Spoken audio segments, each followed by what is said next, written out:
नमस्कार, शुभ सकाळ. आजच्या एका नवीन ब्लॉगमध्ये मी प्राजक्ता तुमच्या सगळ्यांचं खूप मनापासून स्वागत करते. आपल्या बायकांना आजचा दिवस सरतो न सरतो तर दुसऱ्या दिवसाची तयारी पण आज संध्याकाळपासूनच करायची असते.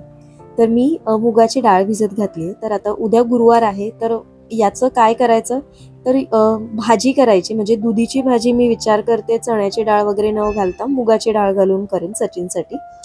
किंवा मग नाहीच जर असं झालं तर मग विचार करते की काही जण उपवासाला मुगाची खीर वगैरे खातात.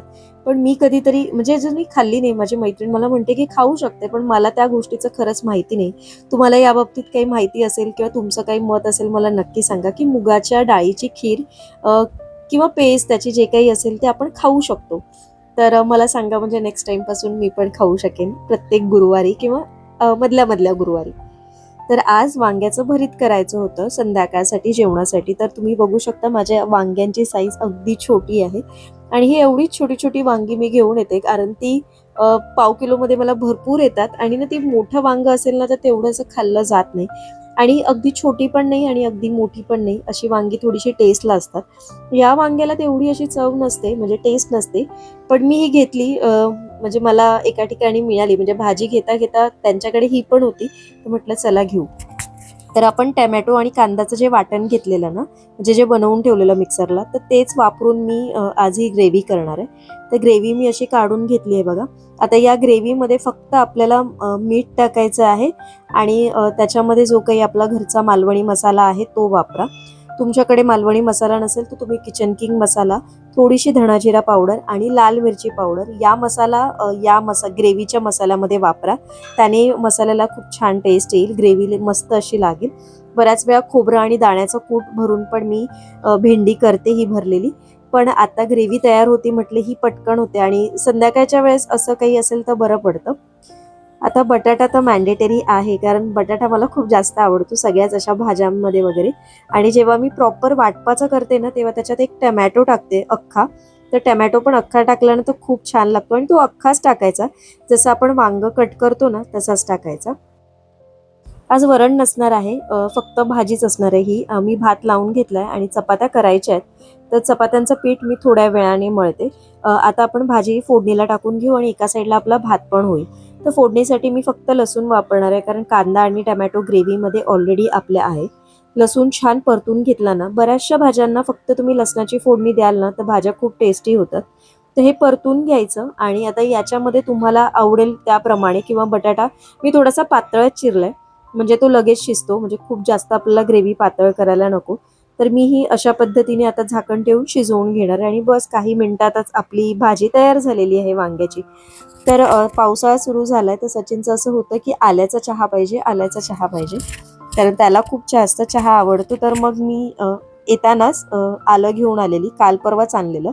पण मी हे धुवून ना थोडंसं सुकवून घेतलं आणि हे वरवर थोडंसं मी किसून घेणार आहे आणि या आल्याचा किस मी करून ठेवणार आहे. किस ॲक्च्युली करायची गरज नसते, पण मग तो ना सकाळी कुठलेही भांडी वापरतो किंवा किसणी वापरतो किंवा वेगवेगळे चाकू वापरतो, तर मी म्हटलं की नाही, त्याच्यापेक्षा मीच करून ठेवते हे आठवडाभर 15 दिवस जे काही लागतील ते. तर आज मी या अगारो इलेक्ट्रिकचा व्हेजिटेबल चॉपर जो माझ्याकडे आहे त्याच्यामध्ये म्हटलं बघूया की आल्याचे म्हणजे क्रश कसा होतो. बाकी तर मी भाजीसाठी तर वेगवेगळ्या पद्धतीने हा यूज करते. आणि हे जे डबल ब्लेड आहेत ना, हे आतमध्ये टाकले ना की मस्त ते लॉक होऊन जातात. इतर वेळेस ते असे लूज असतात, म्हणजे आपण त्याला वेगळं करू शकतो, पण जेव्हा आतमध्ये जातात ना ते अगदी फिक्स होऊन जातात. फक्त वरचं हे बटन प्रेस करायचं आणि 2 मिनिटात आपलं हे चॉपिंग कटिंग जे काही असतं होऊन जातं. आणि मला असं वाटलेलं की याला थोडंसं पाणी सुटेल जेव्हा बारीक होईल तेव्हा, पण नाही, अगदी हे आलंय ना अगदी ड्राय राहिलंय. तर मला हेच बघायचं होतं, म्हणजे असं एखाद्या वेळेस जर करून ठेवलं तर किती छान आणि स्मूथ या चॉपरमध्ये झालेलं आहे बघा. आता हे स्टोअर करण्यासाठी मी एक असा डब्बा घेतलाय आणि याच्यातच मी हे स्टोअर करून घेणार आहे बघा. तर जेवण माझं झालंय आणि आज खूप महत्वाचं काम करायचंय, म्हणजे ते तुम्ही पण करत असाल. आता बघा हा महिना संपत आलाय आणि महिन्याचा जमा खर्च म्हणा किंवा आता सुरुवातीला म्हणजे आता जेव्हा जुलै चालू होईल तेव्हा मग काय काय गोष्टी घरात घ्यायच्या आहेत किंवा एखादी गोष्ट अशी दर महिन्याला आपल्या लिस्टमध्ये असतेच की ही गोष्ट करायची आहे किंवा ही गोष्ट नवीन विकत घ्यायची. या सगळ्या गोष्टी असतात आणि मेन म्हणजे ना आपला किचन पार्ट आहे. मग हा प्रश्न सगळ्यांनाच पडलेला असतो. एक ती गृहिणी असो किंवा मग काम करणारी वर्किंग वुमन असो, या दोघींनाही त्याच गोष्टीतनं जावं लागतं. मग घरात कसं काम करायचं, कशा सगळ्या गोष्टी मॅनेज करायच्या, सगळ्यांच्या आवडीनिवडी जपून घरातलं घरखर्च पण व्यवस्थित मॅनेज करायचा, कसा रुटीनवर ठेवायचा.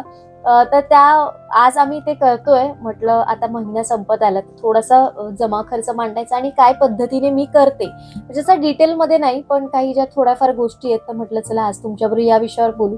कारण तुम्ही मला कमेंट देखील करताय की प्राजक्ता, या सगळ्या गोष्टींची पण आम्हाला हेल्प होईल, तू या गोष्टीवर पण व्हिडिओ बनव, किंवा आम्हाला बिझनेस करायचा आहे, घरातून करायचं, त्याच्यासाठी तू काही सांगशील. तर म्हटलं की चला आज या विषयावर पण आपण थोड्याशा गप्पा मारूया. तर मला असं वाटतं की काही गोष्टी ज्या 3-4 गोष्टी मी फॉलो करते, त्या गोष्टी आज शेअर करते तुमच्याबरोबर. तर पहिली गोष्ट म्हणजे आपल्याला ज्या गोष्टी लागत असतात त्याची लिस्ट तयार करायची. आणि ही लिस्ट आहे ना, एकत्र बसून नाही करायची. जेव्हा जेव्हा ज्या ज्या गोष्टी आठवतात आपल्याला तेव्हा तेव्हा ती लिस्ट करून ठेवायची. म्हणजे त्या गोष्टी जेव्हा आपण एकत्र बसतो ना, तेव्हा असं होतं ना की अरे ही गोष्ट लिहायची जी तेव्हा आठवलेली, आणि नंतर जेव्हा आपण ती गोष्ट सामानात भरतो किंवा एखाद्या गोष्टी सगळ्या होऊन जातात आणि नंतर मला म्हणजे असं होतं माझ्या बाबतीत, म्हणजे व्हायचं सुरुवातीला, की अरे ही गोष्ट घ्यायची होती आपल्याला, पण मग आपण त्याच्या जागी ही घेऊन आलो. आणि आता तुम्ही डीमार्ट मध्ये वगैरे गेलात तर माझ्या बाबतीत पण असं होतं की जी गोष्ट घ्यायची ती राहते बाजूला आणि मी दुसऱ्याच वेगळ्या वस्तू येतात. तर मग मी नंतर तसं सगळं सुरुवात केली की जी गोष्ट जेव्हा आठवते ना ती तेव्हाच ती डायरीवर नोंद करून ठेवायची. त्याच्यानंतर दुसरी गोष्ट मी काय फॉलो करते की जेवढं मला सेलमध्ये घेता येईल, जेवढ्या काही ऑफर्समध्ये घेता येईल ना, तेवढ्या गोष्टी मी ऑफर्समध्ये घेते. कारण बऱ्याचशा अशा गोष्टी आहेत की ज्या ऑफर्समध्ये बऱ्यापैकी स्वस्त मिळतात. तर ते एक प्रयत्न करायचा. त्याच्यानंतर अजून एक गोष्ट म्हणजे ना की मला असं वाटतं कुठलीही गोष्ट गरजेची आहे ती ठरवायची, म्हणजे किती गरजेची आहे, आणि त्यानुसार ती या महिन्यात घ्यायची की ती पुढे ढकलायची हे आपल्यावर आहे. तर त्या गोष्टी आपण आपल्या स्वतः ठरवल्या तर ते एक बरं असतं. आणि अजून एक गोष्ट म्हणजे की आपल्या किचन मधला कुठलाही अन्नपदार्थ वाया जायला नाही द्यायचा. म्हणजे मला असं वाटतं की आपला जेवणामधलं थोडा जरी जे काही उरत असेल ना, तर ती कधी फेकून देण्याची वेळ नाही आली पाहिजे. ते कोणाच्या तरी मुखाला लागलं पाहिजे. म्हणजे असं फेकून अन्न नाही दिलं पाहिजे. त्याच्यापेक्षा आयदर कमी बनवावं किंवा मग बनवू नये. जर आपल्याला असं वाटतंय की खूप जास्त होईल किंवा काय, पण नाही जर म्हणजे जास्त झालं तर ते शेवटपर्यंत, म्हणजे जोपर्यंत संपत नाही तेव्हा खावं. अशा या काही गोष्टी आहेत. जसं मी या महिन्यात ठरवलेलं आहे की मला पुढच्या महिन्यात कुकर घ्यायचं, तर मी दोन्ही कुकर काय एका महिन्यात घेणार नाहीये. एक महिन्यात ह्या घेईन आणि पुढच्या महिन्यात दुसरा, किंवा त्याच्या पुढच्या महिन्यात घेईन. कुठला आत्ता घेईन ते माहिती नाही. मला जसं जमेल पुढच्या महिन्यात जेव्हा मी बसेन पूर्ण जमा खर्च मांडायला, तेव्हा मी ठरवेन. आणि मी काय करते, बऱ्याच वेळा आम्ही जेव्हा घर खर्च मांडतो किंवा जेव्हा काही असं काही ठरवायचं असतं महिन्याच्या सुरुवातीला, तेव्हा एकत्र बसून, म्हणजे आम्ही दोघं एकत्र बसून त्या गोष्टी एकत्र डिस्कस करतो. त्याने एक गोष्ट होते ना की एकमेकांच्या डोक्यामध्ये काय चाललं आहे ऍट अ टाइम ते आपल्याला कळतं. आता तुम्ही 4 माणसं जर एकत्र बसाल तर प्रत्येकाच्या वेगवेगळ्या आयडियाज असतात, प्रत्येकाकडे वेगवेगळे थॉट्स असतात, प्रत्येकाचे वेगवेगळे विचार्स असतात. तर ते नंतर एंड टायमिंगला कळण्यापेक्षा जर सुरुवातीलाच आपल्याला कळले आणि आपण विचार करून थोड्याशा गोष्टी जर मॅनेज केल्या तर त्या खूप इझी होतात. तर मला असं वाटतं की त्याचा फायदा मला बऱ्याच वेळा होतो. आणि माझं कसं होतं ना की माझ्या जे काही वरचे खर्च असतात, म्हणजे जे तुम्हाला बऱ्याच वेळा दिसत असेल, मी शॉपिंग करते भरपूर अशी, जे तुम्ही मला कमेंट मार्फत सांगता प्राजक्ता तू किती शॉपिंग करते. तर माझं हे जे काही सगळं मॅनेज करणं आहे किंवा ही जी काही माझी शॉपिंग आहे, हे माझ्या वरच्या खर्चातून असते. म्हणजे मी माझा जो बिझनेसमधनं जो पैसा कमवते किंवा हे जे माझं साईड इन्कम आहे, जसं युट्यूब आहे, याच्यातनं मी त्या सगळ्या गोष्टी करते. प्रत्येकाला लाईफमध्ये थोडीशी सिक्युरिटी म्हणजे हवी असते, किंवा इंडिपेंडेंट होण्यासाठी आपण जॉब करत असतो. आणि त्याच्यासाठी मी पण जॉब करते. आणि त्यातनं जो पैसा मिळतो तो घर खर्चासाठी किंवा आपल्या ज्या गरजा आहेत, ज्या आपल्या फ्युचर सिक्युअर करण्यासाठी त्याच्यामध्ये इन्व्हेस्ट केला जातो, किंवा मग कुठे कुठे दुसरीकडे वापरला जातो. पण हा जो काही वरचा खर्च तुम्ही माझ्या बिझनेसमधनं करत असते, आणि मला माहिती आहे की बाबा या महिन्याला मला एवढे पैसे येणार आहेत किंवा या महिन्यात मला काहीच येणार नाही, हे मला माझी आयडिया असते. आणि त्यानुसार मी माझ्या पूर्ण याचा शेड्यूल ठरवून ठेवते की मला यावेळेस हे घ्यायचं आणि यावेळेस ते नाही घ्यायचं. तर आणि आपण सगळेच, म्हणजे मला असं वाटतं की मीच या गोष्टी नाही करत, तुम्ही पण करत असाल की बऱ्याच वेळा आपल्याला असं होतं की साडी घ्यायची असते आपल्याला, किंवा आपल्याला ड्रेस घ्यायचा आहे, पण या महिन्यात आपण नको घेऊ, की या महिन्यात हे काम करून घेऊ आणि मग पुढच्या महिन्यात साडी घेऊ. असं सगळेच जण वेगवेगळ्या दृष्टीने करत असाल. तर 3-4 गोष्टी माझ्या याच्याप्रमाणे मी फॉलो करते. मला असं वाटत नाही की खूप जास्त असं काही वेगळं असेल. तुमचं, माझं, आपल्या दोघींचंही सेमच असेल. फक्त एवढंच आहे की तुम्हाला बऱ्याच वेळा मी दिसते की मी जॉब पण करते, मी बिझनेस पण करते, मी यूट्यूब पण करते. अशा सगळ्या गोष्टी दिसतात. पण याच्या मागे तुम्हाला पण एक करण्याची आवड पाहिजे आणि स्वतःला प्रूव्ह करण्याचा एक कॉन्फिडन्स स्वतःमध्ये असला पाहिजे की तुम्ही काहीतरी छान असं करू शकता, स्वतःची ओळख निर्माण करू शकता. कारण जॉबमधनं जो पैसा मिळतो ना, त्याचं तेवढं सॅटिस्फॅक्शन नसतं जेवढं तुम्ही स्वतःचं बिझनेस करून किंवा स्वतः मिळवलेल्या पैशामध्ये ते सॅटिस्फॅक्शन असतं, असं मला वाटतं. तर अशा छोट्या छोट्या गोष्टी विचार करून मी माझा घर खर्च थोडाफार लिहिते किंवा मॅनेज करते. बघा, बाकी तर आपला किराणा तर ठरलेला असतो, ज्याच्यामध्ये डाळ, तांदूळ वगैरे आपल्याला नेहमीच्या काही गोष्टी घ्यायच्या असतात ते. त्याच्याबरोबर तुम्ही म्हणाल तर भाज्या वगैरे असतात, तो माझा आठवड्याचा खर्च असतो. तो महिन्याच्या खर्चामध्ये येत नाही, तो आठवड्याचा एक ठरलेला असतो. आता बऱ्याच वेळा कसं होतं ना, मला युट्यूब रिलेटेड जेव्हा काही व्हिडिओज वगैरे बनवायचे असतात किंवा एखादं, आता तुम्हाला माहिती आहे बऱ्याच वेळा माझ्याकडे जेवणाचे किंवा मीलचे बऱ्याच वेळा व्हिडिओज असतात, मी रेसिपीज शेअर करत असते.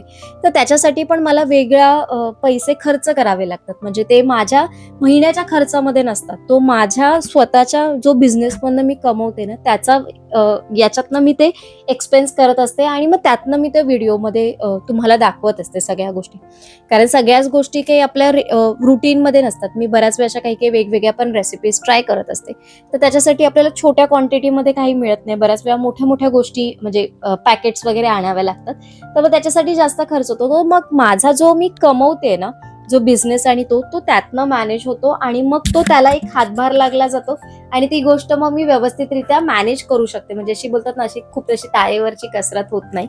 तर अशा छोट्या छोट्या गोष्टी असतात. पण मला पण असं वाटेल की तुम्ही पण असा घरातून तुम्हाला जमेल असा एक छोटासा बिझनेस का होईना, बिझनेस नसेल तुम्हाला करायचा, पण स्वतःसाठी काहीतरी नक्की करा, ज्याने तुम्हाला स्वतःची एक ओळख निर्माण करता येईल. तर चला, खूप जास्त बोलली असं मला वाटतंय. अशा छोट्या छोट्या गोष्टी आठवतात कधी कधी, तुमच्याबरोबर बोलाव्याशा पण वाटतात. पण किचनचे व्लॉग मध्ये एवढी मी बिझी होऊन जाते ना, तर कधी कधी बोलायला देखील वेळ मिळत नाही. तर म्हटलं आज थोडासा विषय निघाला, तर म्हटलं चला आज तुमच्याबरोबर या विषयावर गप्पा मारू. तर मला असं वाटतं तुम्ही पण याला कुठेतरी रिलेट कराल आणि तुमचं काही म्हणणं असेल या बाबतीत मला नक्की कमेंट करून सांगा. आजचा व्हिडिओ थोडा जरी आवडला असेल तर लाईक करा, शेअर करा. चॅनल अजून सबस्क्राईब केलं नसेल तर सबस्क्राईब करा. बाजूला असलेल्या बेल आयकॉनला क्लिक करा, म्हणजे आपले नवनवीन व्हिडिओ रोज 1 वाजता येतात.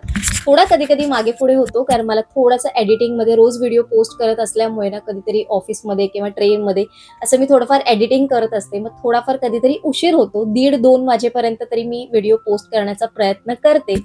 तर पण रोजचा टायमिंग आहे 1. शॉर्ट व्हिडिओ मात्र मला डेली पोस्ट करायला जमत नाहीये, पण प्रयत्न करणार आहे की ते पण पोस्ट करण्याचा. तर त्याच्यासाठी चॅनलला अजून सबस्क्राईब केलं नसेल तर सबस्क्राईब करा आणि छान अशी कमेंट करा. कमेंट बरोबर हाईप देखील करा, म्हणजे हा व्हिडिओ जास्तीत जास्त लोकांपर्यंत पोहोचेल. चला, उद्या एका छानशा ब्लॉगमध्ये भेटते आणि तुम्हाला असंच काही व्हिडिओज बघायचे असतील की ज्याच्यामध्ये तुम्हाला माझ्याकडनं काही असे माझे जे थॉट्स आहेत किंवा मी काय पद्धतीने विचार आत्मसात करून ते म्हणजे जगते माझं जीवन आणि त्यातनं तुम्हाला काही गोष्टी घ्याव्याशा वाटत असतील किंवा तुम्हाला असं वाटत असेल की याबद्दल तुझं काय मत आहे, तर ते मला नक्की कमेंटमध्ये विचारा. उद्या एका छानशा ब्लॉगमध्ये भेटते. आजचा ब्लॉग इथेच एंड करते. सर्वांना Shri Swami Samarth. Bye bye, take care.